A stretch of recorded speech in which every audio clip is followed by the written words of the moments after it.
Welcome to the history section. We're going to examine the very first stages of the Admiral's 1492 voyage from Castile. Specifically, the initial challenges, the preparations, the stop in the Canary Islands, and those first critical weeks crossing the Atlantic. It's a period defined by technical problems, logistical nightmares, and immense psychological pressure. Absolutely. And to understand it, we have to start right at the beginning, with the formal preparations. The whole thing kicks off the moment the Admiral gets the capitulations, the formal agreement, from the Catholic sovereigns. That's right. And it's not like he just packed up and left. History tells us the departure from Palos, the port where they were outfitting the ships, was on May 12, 1492. But the real sailing westward didn't happen until September, so that's months of just, well, getting ready. A huge amount of time dedicated purely to procurement and preparation. And the fleet itself is interesting. The sovereigns were obligated to provide 2 caravels for 3 months. Only 2, but the Admiral brought a third. He did. He secured the 2 he was promised, but then equipped a 3rd vessel himself. It shows a certain foresight. He clearly felt the royal commitment might not be enough for a voyage this speculative and this long. So what were these 3 ships? Well, they were quite different. The flagship was the Santa María. It was the larger ship, a now, which the Admiral sailed on himself. And the other 2? Those were the caravels. The Pinta, captained by a man named Martin Alonso Pinzon, and the Niña, which was captained by his brother, Vicente Yáñez Pinzon. And these Pinzon brothers were a big deal in Palos, weren't they? They weren't just hired hands. Not at all. They were accomplished, very well-respected mariners. Their participation gave the whole enterprise a huge amount of credibility and, just as importantly, practical expertise. So by the time they're ready to set sail for the Canaries, which was on August 3rd, they have 90 men aboard these 3 ships. 90 men, which sounds small, but for a voyage of unknown length, provisioning that's a massive logistical challenge. Beyond the ships and crew, there was another crucial component to this whole enterprise, mandated by the Crown: the journal. Yes, the journal. And it's so important to understand, this wasn't, a personal diary. It was a strict requirement, a navigational and logistical tool. The Crown wanted a map, essentially. They wanted a repeatable route. Exactly. So he was required to record everything: wind directions, currents, the distance they ran each day. And also any signs they saw on the way. Birds, fish, floating debris, anything that might indicate land. And this wasn't just for the first voyage. This was a mandate for all 4 of his voyages. It's why this journal has become the primary historical source for understanding what actually happened out there. It's also a source that he carefully managed, as we'll see. But let's get to the voyage itself. They've barely left port when things start to go wrong. Almost immediately. The day after they set sail, Saturday, August 4th, the Pinta suffers a major failure. The rudder. The rudder jumped its gudgeons. Now, to explain what that means, the gudgeons are the metal sockets on the ship's stern post. The rudder has pins, called pintles, that sit inside them. It's the hinge, basically. So if it jumps the gudgeons, the rudder is just flapping in the water. The ship is effectively unsteerable. And the conditions weren't good. The sea was too heavy for the crew to fix it on their own. Right. So the Admiral himself has to get involved, and he seems to blame the vessel's owner for negligence. He suspects it was badly maintained. But Martin Alonso Pinzon, the captain, he manages a temporary fix. He does. He's described as a very skilled seaman, and he manages to fasten the rudder with ropes. It's a patch job, but it gives him some steerage. For a little while. A very little while. By the following Tuesday, the wind is too strong, and the ropes just snap. They're back to square one. And in the 15th century maritime world, something like this happening twice, right at the start. That's not just bad luck. Oh no. For the more superstitious members of the crew, this was seen as a terrible omen. Some even interpreted it as a sign of Pinzon's future disloyalty to the Admiral. So right away, you have this mechanical failure becoming tangled up with the internal politics of the fleet. Precisely. You have to remember, Pinzon wasn't just a subordinate. He was a respected local expert from Palos, and the Admiral was, to them, a Genoese foreigner. So this incident immediately creates tension, a conflict that would just fester throughout the entire crossing. It really set the stage for a lot of the problems to come. Okay, so despite these rudder problems, they do manage to press on, and they arrive in sight of the Canary Islands on August 9th. Which kicks off a really crucial and long stopover. They're there for almost a month, from August 9th to September 6th, repairing, modifying the ships, and provisioning. Their first stop is the island of Gomera. The Admiral lands there on August 12th. But when he gets back to his ships, he finds out that Pinzon isn't there. He's gone off to the Grand Canary. On his own initiative. Yes, and the report is that he's trying to find a whole new vessel to replace the Pinta, or at least get it properly repaired. This highlights the, let's say, tenuous control the Admiral has over his very independent-minded captain. And the situation is complicated by a local power player, Doña Beatriz de Bobadilla. The island's mistress, yes. And Pinta is apparently dealing with her. The Admiral gets very concerned about these delays. He feels Pinzón is acting unilaterally, so he decides he has to go to Gran Canaria himself with the Santa María and the Niña to take control of the situation. He needs to reassert his authority. And ensure the repairs are done right and on his schedule. 2 days later, he even sends a brig ahead to Gran Canaria to tell Pinzón he's coming and that fixing the Pinta is the absolute top priority. The logistics of all this must have been incredibly frustrating. Immensely so. The Admiral finally gets to Gran Canaria on August 25th. Pinzón shows up later, but in the end, the stopover works. The Pinta gets a brand new, purpose-built rudder. And they do more than just repairs. There's a key strategic modification made to the Niña. A very important one. The Niña was originally rigged with lateen sails. Which are triangular, right. Good for maneuverability. Excellent for coastal sailing, for tacking against the wind. But they're not very efficient for a long ocean crossing where you expect the wind to be coming from behind you or from the side. So they changed her rigging. They did. They re-rigged her with round sails, square sails, basically. This was to help her keep pace with the bigger Santa Maria and to be much more efficient on that long westward run across the Atlantic. It's a clear sign they were optimizing the fleet for a deep-sea passage. But there was also a diplomatic issue to handle. Doña Beatriz. Yes, she sailed with the fleet for a bit, which was an inconvenience for the Admiral who was trying to get things done. And he had to be very careful with her. The research suggests he was terrified of offending her. He was worried she could just, on a whim, obstruct the loading of their final essential supplies, the wood, water, and meat.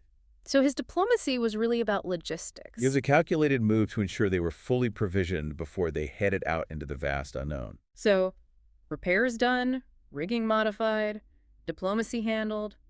They sail from Gran Canaria on September 1st, go back to Gomera, and spend 4 more days loading those final supplies. And then comes the moment.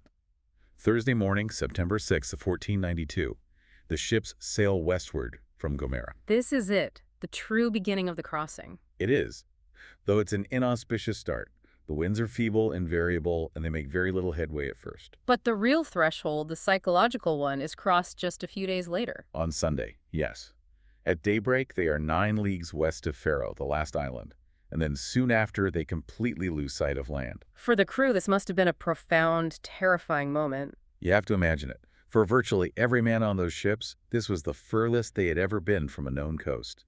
The records say they were overcome with fear. They openly wept. Believing they might never see land again. That they were sailing off the edge of the world. It was a genuine existential terror. And this is where the Admiral implements a very clever psychological tactic to manage this fear. A calculated deception. He starts keeping 2 separate logs.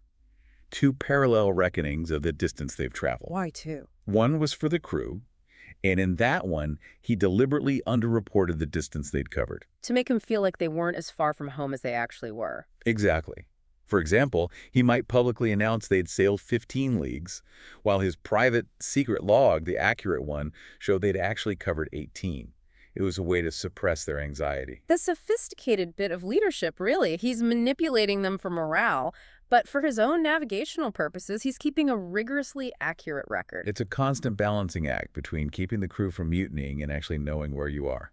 Now, around this time, a week or so into the open ocean, he makes an interesting observation. On September 13th, yes, he sees a large piece of a mast floating in the water. He estimates it came from a ship of about 120 tons. What's the significance of that? Well, it suggests other large ships have been out in these waters, or at least that debris can travel a very long way. But more importantly, he couples this with an observation about the ocean currents. He notices they're setting strongly to the northeast. Which is invaluable data. It's an early hint of the major currents that could, theoretically, help them get back home. A possible return route. But then comes the most confusing and frankly terrifying observation for the navigators. Something is wrong with the compass. Deeply wrong. On the night of September 13th, the Admiral notes that the compass needles are varying. They're pointing half a point to the northwest of the pole star. Which should not happen. They're supposed to point directly at it. That was a fundamental assumption of all their navigation. And to make it worse, the next morning, the variation has changed again. Now it's pointing slightly to the northeast. This had never been recorded before. He was genuinely surprised. And very concerned. Because 3 days later, about 100 leagues further west, it gets even worse. The needles vary a whole point to the northwest. But then they go back to pointing directly at the pole star in the morning. Yes. This inconsistency, this variability, it completely unnerved the pilots. Their one reliable instrument was failing them in these strange, distant regions. It undermined everything they thought they knew. Imagine their fear. It's like the laws of physics are breaking down around them. It is. And the Admiral knows he has to explain this immediately before it turns into a full-blown panic. So he comes up with an explanation. A brilliant one, even if it was a calculated simplification. He tells them the variation isn't caused by the compass, but by the movement of the pole star itself. He says the star is describing a small circle around the true celestial pole. Is that true? It is, partially. The pole star isn't perfectly aligned with the pole. But his explanation was designed specifically to calm their fears. It gave them a cosmic, predictable reason for what they were seeing. So it wasn't the compass that was broken, it was just the stars behaving as they should. Exactly. It redirected their anxiety from their instruments to the heavens, which was much less threatening. A masterstroke of psychological management. And all this time, he's continuing to do his own celestial fixes, right? He's observing the guards in the Little Bear constellation. Constantly.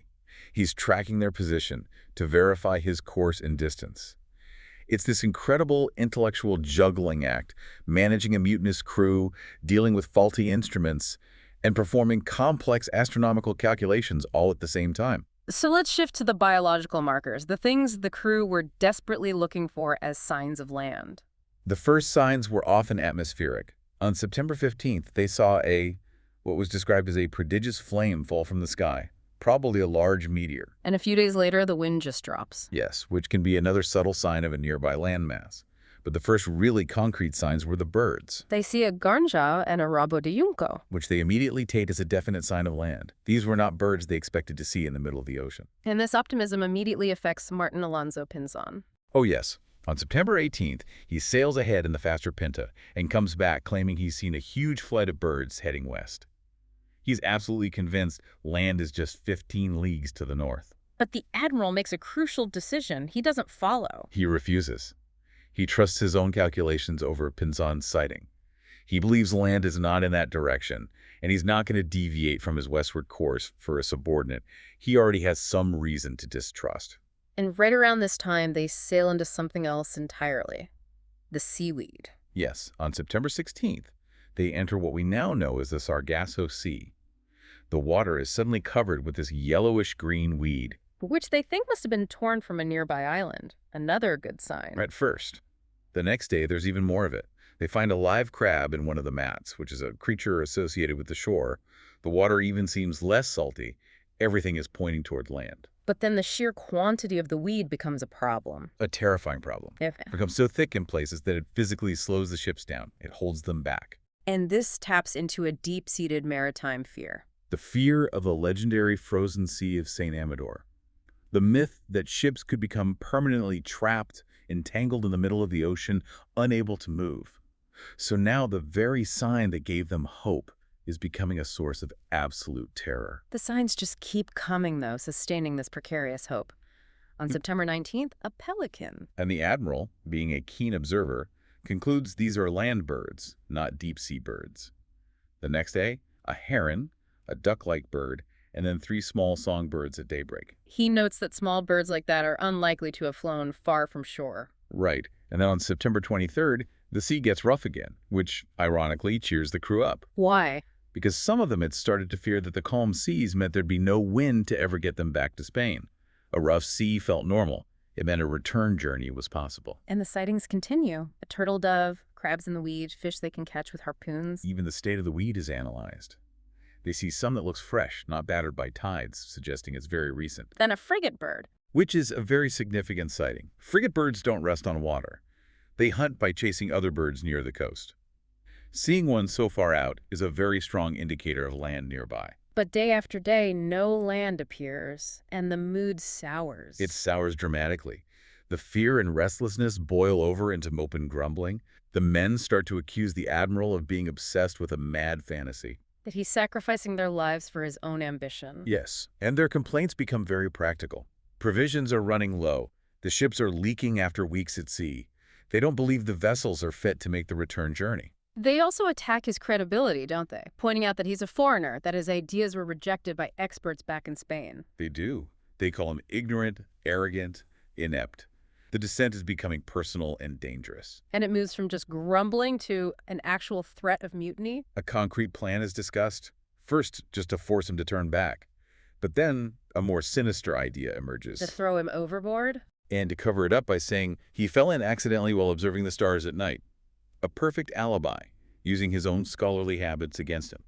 And the Admiral is aware of all this. He is, and his response is a masterful blend of tactics. He confronts them, but he uses fair words, promises of incredible wealth, and at the same time, he reminds them of the severe punishment for mutiny against a royal voyage. And he uses the signs of land to his advantage. He constantly reminds them of the birds, the weed, the currents. He assures them that land is just days away. It's just enough to keep the lid on the situation. And this all leads to a dramatic climax on September 25th. A huge false alarm. At sunset, Pinta, who's talking with the Admiral, suddenly cries out, "Land! Land, sir! I claim the reward!" And they all see it, a dark shape on the horizon that looks exactly like an island. The relief is overwhelming.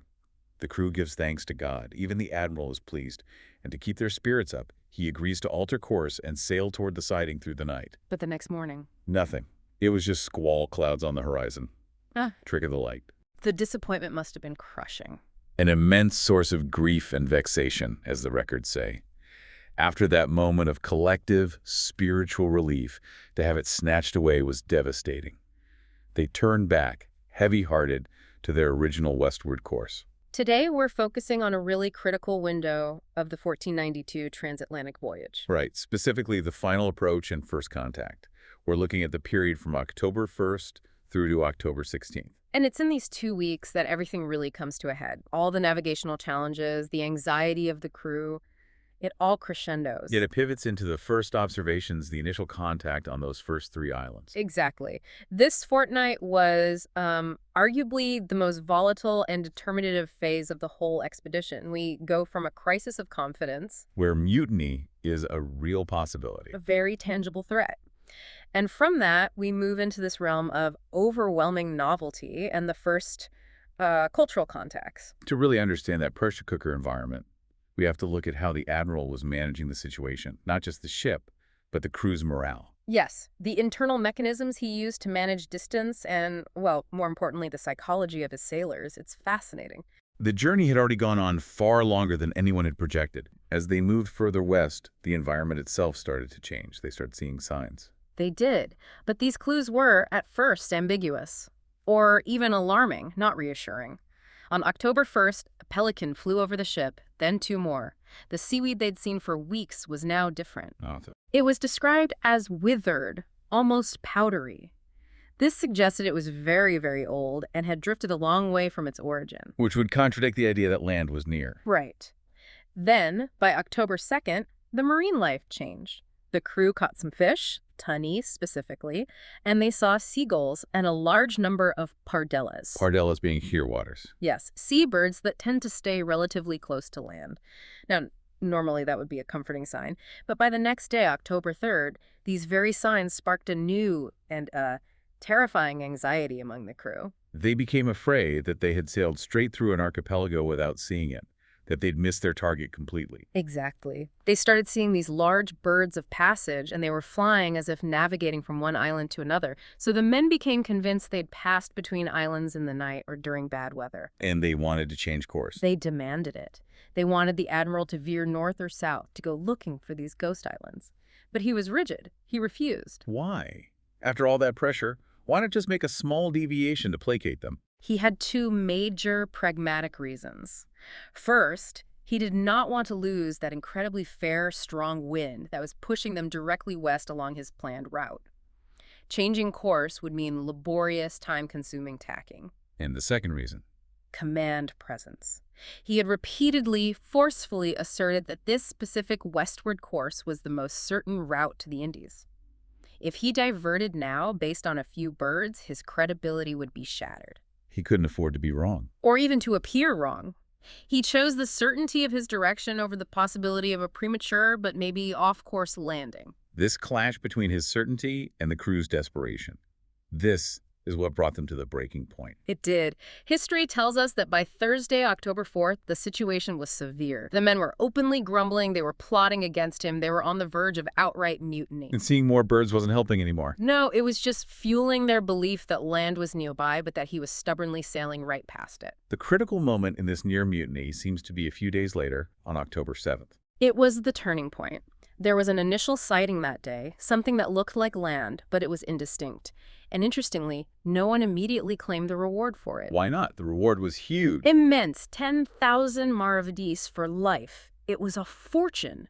But they had been fooled by clouds before, and the anxiety was so high that no sailor wanted to risk the shame of crying land prematurely. They'd lose their chance at the real prize. And look like a fool. So the very size of the incentive created the sort of psychological paralysis. Until a more reliable sign appeared. Yes, later that day, this was the most crucial observation. They saw large, organized flocks of birds of varied kinds, all flying consistently from west to the southwest. Not just scattered birds. A proper migration. It appeared to be. They were flying toward a clear destination. And this observation, this is what led the Admiral to make a calculation that showed both his flexibility and his historical knowledge. He changed course. He changed course. After weeks of refusing to deviate an inch, he subtly shifted the entire fleet to follow the flight path of the birds. How did he justify that in his journal? He noted it explicitly. He said he was imitating the practice of the Portuguese, who had often made discoveries by following bird flights. But he was very careful about how he framed it. He didn't want to look like he was giving in to the crew's demands. Not at all. He emphasized that the birds were flying in the general direction where he already expected to find the first islands. So this adjustment allowed him to mollify the crew, who desperately needed a sign of hope, without ever admitting that his original rigid Western course might have been flawed. A very clever bit of man management. It gave them temporary relief. On Monday, October 8th, they saw a great abundance of birds, including 12 varicolored birds singing, and the air itself felt fresh and fragrant, suggesting nearby land. But the relief didn't last. No. By Wednesday, October 10th, the men's despair reached a new, unnerving pitch. The records state that they simply ceased to complain. The grumbling stopped. Yes. And their noisy plotting was replaced by a profound, desperate silence, which was far more dangerous than the complaints. Because it meant they had given up. It represented a kind of collective resignation, but also a fierce, unspoken insistence that the Admiral must continue. They had suffered so much and sailed so far that the only acceptable outcome was now success. Turning back was unthinkable. They were trapped. Psychologically, yes. Trapped between the fear of the endless ocean ahead and the terror of admitting such a catastrophic failure. And that terrifying silence of October 10th, it breaks dramatically the very next day. Thursday, October 11th. The emotional whiplash for the crew must have been unbelievable. Definitive, unmistakable signs of land finally started to appear, one after the other. But where are they? Midday brought the first indisputable proof. The flagship's crew saw a green branch floating near the ship, clearly freshly broken from a living plant. Not old, powdered seaweed. Not at all. This was followed quickly by the crew of the Pinta finding a cane, a small stick, and a bunch of weeds that looked like they had been recently cut by human hands. And the Niña found something even more conclusive. The most evocative token of all. The Niña's crew picked up a thorn branch loaded with small, fresh, red berries. These signs. They just extinguished the last embers of doubt. Land was near. So with land now a certainty, the Admiral shifts his focus. Immediately, he takes steps to control the final hours of the voyage. He frames the moment with both religious ritual and material incentive. He gathers the crew. After nightfall, yes. He ordered them to say the Hail Mary, a common custom, but this time it was filled with this extraordinary sense of gratitude and hope. And he reminded them about the money. He absolutely did.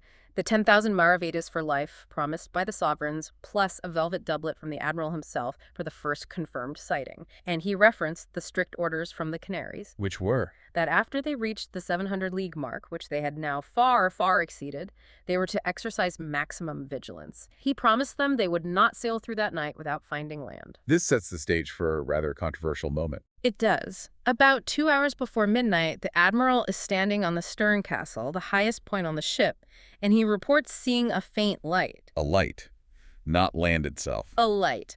The source material says it was so uncertain that he didn't dare proclaim it was land. He called Pedro Gutierrez, the king's butler, who said he also saw it, briefly. But the verification was shaky. Very. When Rodrigo Sanchez de Segovia, a royal inspector, was called to confirm, he arrived too late. He couldn't see it. So it was a fleeting light. It appeared only once or twice, rising and falling. The theory is that it might have been a torch or a fire carried by local people, fishermen maybe, moving from house to house on the shore. But the Admiral took it as a valid signal. He did. A signal that human habitation was near, even if the landmass itself wasn't yet visible. And despite that, they held their course. For 2 more hours. The definitive signal came at around 2 in the morning. From the Pinta. Yes, the Pinta was known for its speed. It was ahead of the others. It fired its small cannon, the signal for land. Land was sighted about 2 leagues away. And the man who saw it was a sailor named Rodrigo de Triana. Correct. Rodrigo de Triana. He had endured everything. The fear, the near mutiny, and he was the one who physically saw the shoreline. But he did not receive the reward. The Admiral claimed it for himself. He did. He claimed the 10,000 maravedis, basing his claim on his earlier controversial sighting of that faint light. Denying the award to the sailor who saw the actual land. That act is, well, it's pivotal. It signals so much about the Admiral's priorities and his perception of himself. It really goes beyond simple greed. How so? By claiming the reward for that faint, ambiguous light, he was elevating his own role from mere navigator to something more. A prophet, a divinely guided agent. He was suggesting that his sighting was a kind of spiritual illumination, a sign of the spiritual light he believed he was bringing to the Indies. His subjective experience over the objective fact. Exactly. And that prioritization of his own religious experience over the physical sighting by a common sailor became a powerful defining characteristic of his legacy. And of course, a deep source of resentment among the crew. So with dawn, on Friday, October 12th, they finally see the island clearly. Yes. The island he named San Salvador. It was described as level, green, full of trees with a large lake in the middle. The sheer greenness of it all must have been overwhelming after so many weeks of blue. And the local inhabitants? A multitude of people hastened to the shore. They saw the ships as these strange, maybe monstrous animals that had emerged from the sea. And the Europeans waited before landing. They did. They held off until they could assess the situation to make sure the reception would be manageable, if not friendly. The landing itself wasn't just exploratory, it was a formal ceremony. Very much so. It was juridical and religious. The Admiral went ashore in an armed boat with the captains of the Pinta and the Niña. The symbolism was immense. They immediately displayed the royal standard of Spain and the expedition's banners. The green cross with the initials of Ferdinand and Isabella. Correct. The Admiral then formally claimed possession of the island in their name, officially naming it San Salvador. The Christians knelt, they kissed the ground, they gave thanks. And the crew that had been on the verge of mutiny just days before. Now they were exuberant. They swore obedience to the Admiral as the sovereign's representative and begged his pardon for their lack of faith. The first interactions with the indigenous people, they set a tone for everything that would follow. They really did. The initial descriptions are of a people who were gentle, peaceful, and just easily astounded by the Europeans and their technology. And they were eager to trade. Very. They accepted what the Europeans saw as trifles. Small glass beads, little red caps, hawks' bells. But the inhabitants cherished these things as if they were precious stones. Creating an immediate and very unbalanced economic framework. Yes. And the logs contain these meticulous physical observations, like a preliminary anthropological inventory. What did it record? They were described as being of middle stature, well-formed, sturdy. Their skin was an olive color, which the observers compared to Canary Islanders or suntanned peasants from Spain. Mostly young people, it seems. Yes, generally under 30. Many used body paint, white, black, or red, sometimes all over, sometimes just on their faces. Their lack of clothing was noted, though the women wore small woven cotton cloths. There was also an observation about a physical alteration. A significant one, the practice of flattening the forehead in infancy. The European observers felt this spoiled their handsome futures. Which is so telling, isn't it? Immediately framing their culture through a European lens of beauty. Immediately. They also noted their hair was straight, thick, and black, and that the only animals they saw on that first island were parrots. One of the most critical observations, with the most profound implications, was about their technology, or lack thereof. A complete lack of advanced weaponry. The indigenous people had no arms and seemed utterly unaware of what European weapons were for. There's that poignant example with the sword. Yes. The Christians showed them a naked sword, and out of curiosity, they grabbed it by the blade and cut themselves. It demonstrated an immediate, overwhelming technological gap. They had no iron at all. Their own weapons were simple darts. Just darts, sometimes with the point hardened in a fire or tipped with a fish's tooth. But they did have experience with conflict. They did. They had scars on their bodies, and when asked about them, they explained the wounds came from defending themselves against people from other islands who came to capture them. So inter-island conflict did exist. So the trade continues into the next day, October 13th. Unabated. All day until nightfall. The inhabitants brought parrots, darts, and these large skeins of well-spun cotton. Some weighed more than 25 pounds, and they exchanged all of it for trifles. Pins and glass beads. Right, and this was dictated by their belief system.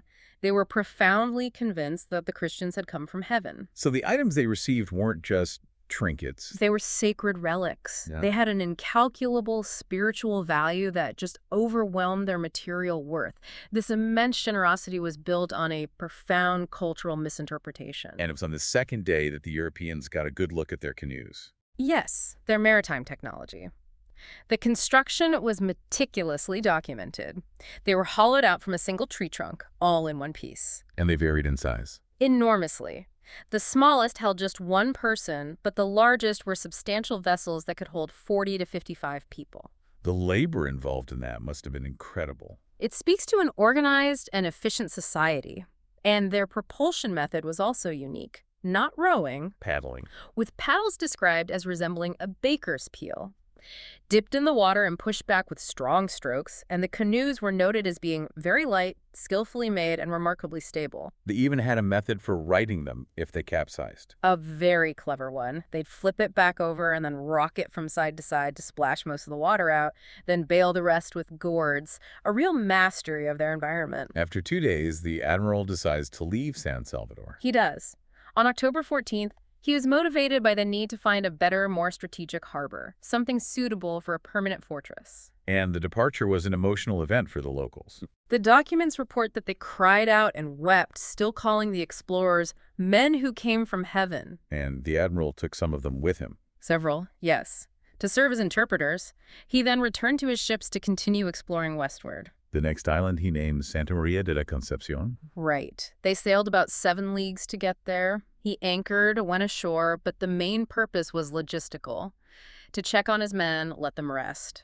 They didn't find anything substantially new there. So they move on again to an even larger island. On October 16th, yes, they sailed 8 leagues west to an island he named Fernandina.